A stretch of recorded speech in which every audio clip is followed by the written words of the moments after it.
শীতকালে পিঠে খেতে কার না বেশ ভালো লাগে। আমার তো খুব ভাল লাগে, আমি মিষ্টি লাভার।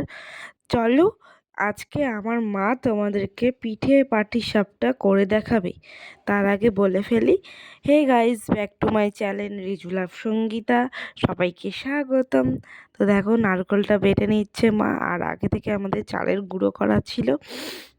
গুঁড়োটা দেখিয়ে দিই তোমাদেরকে। এই দেখো, এত সুন্দর মিহি চালের এখানে মা গরম জল বসিয়ে দিয়েছে চালের গুঁড়োটাকে ব্যাটারটা বানাবে বলে। তার আগে এখানে নুন মিশিয়ে নিয়েছে, নুন দিয়ে ভালো করে মাখিয়ে নিয়েছে যে এই জিনিসটা। তারপরে উষ্ণ করা গরম জলটা একটু ঢেলে নিল। তারপরে এটা কিন্তু মানে কি বলে ওটাকে, ক্ষীর বানাবে। তার জন্য এখানে একটু আমল দুধ, তারপরে একটু চালের গুঁড়ো, একটু ময়দা, একটু জল দিয়ে গরম করে নিল, জিনিসটা গুলিয়ে নিল। আর এখানে দুধ জাল করছে মা ক্ষীরটা বানাবে বলে। তারপরে দুধ জাল হয়ে গেলে ওই যেটা গুলেছিল সেটা ওর মধ্যে ঢেলে দিল। ঢেলে দিয়ে ভালো করে জিনিসটাকে নাড়াতে হবে যাতে সর না লেগে যায় সাইডে।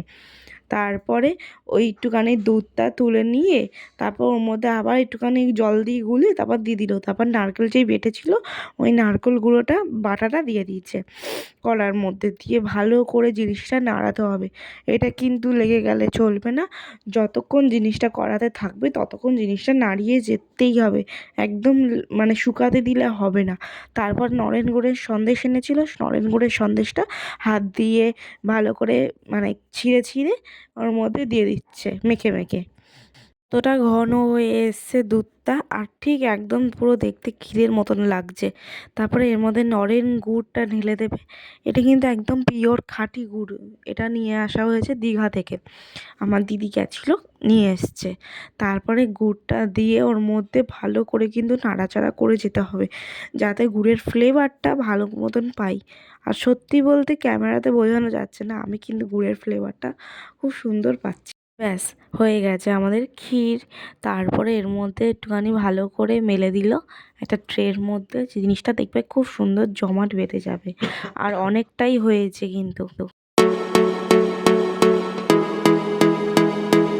ওই যে উষ্ণ গরম জলটা ওটা চালের গুঁড়োর মধ্যে দিয়ে দিল, দিয়ে ভালো করে মানে মাখিয়ে নিচ্ছে। আর হ্যাঁ, এর মধ্যে কিন্তু অবশ্যই ময়দা দেওয়া আছে, ময়দা পাইল করা আছে। আর জল কিন্তু টকবক না, উষ্ণ গরম জল দিয়ে ভালো করে ব্যাটারটা করতে হবে। খুব ধৈর্য নিয়ে এগুলো করতে হয়। তারপরে কড়াইয়ের মধ্যে দিয়ে দেবে। তার আগে কড়াইটা বসিয়ে দিয়েছে গরম হতে, আর অয়েল ব্রাশ দিয়ে একটু ভালো করে ব্রাশ করে নিল রিফাইন তেল দিয়ে। তো যাদের কাছে ঘি আছে তারা ঘিও দিতে পারে, আমার কাছে ঘি ছিল না বলে তাই সাদা তেল দেওয়া হয়েছে। তারপরে যখন ব্যাটারটা দেবে তার আগে ভালো করে ফাটিয়ে নেবে। অনেকে হাতা দিয়ে ফাটাতে পারে, আমাদের কাছে বাটি ছিল তাই ছোট্ট বাটির মধ্যে দিয়ে ফাটিয়ে দিয়েছি। আর দেখো, কড়াইতে দিয়ে দিয়েছে ভালো করে নাড়াচাড়া। আস্তে আস্তে জিনিসটা কিন্তু অটোমেটিক উঠে আসবে, হাত দিয়েই উল্টানো যায় কিন্তু অনেকে খুন্তি দিয়া করে। এই যে ভালো করে মাখনটা দিয়ে দিল, দেখো সাইডে সাইডে কিন্তু উঠে এসছে। আর যেই ক্ষীরটা করা হয়েছিল সেই ক্ষীরটা ওপর থেকে ভালো করে দিয়ে দেবে। একটু বেশি বেশি দিলে মুখে বেশ খেতে টেস্টি লাগবে, তাই যে যেমন দেবে তেমন। তারপর এপিট ওপিট করে উল্টালেই হয়ে গেল আমাদের পাটিসাপটা। আর দেখো, খুব সুন্দর স্মুথভাবে উঠে যাচ্ছে জিনিসটা। হয়ে গেছে আমাদের পাটিসাপটা। আবার পরের স্টেপ দেখিয়ে দিলাম। এরকম আমাদের 5টা হয়ে গেছে। তারপর আবার একটা দেখিয়ে দিচ্ছি, দেখে নাও ভালো করে।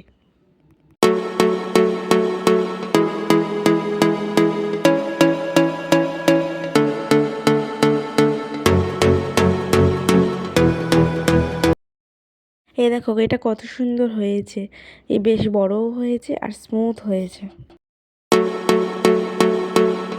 এদিকে ক্ষীরটা দেখো যত রাখা হচ্ছে তত জমাট বেঁধে যাচ্ছে, বেশ দইয়ের মতন।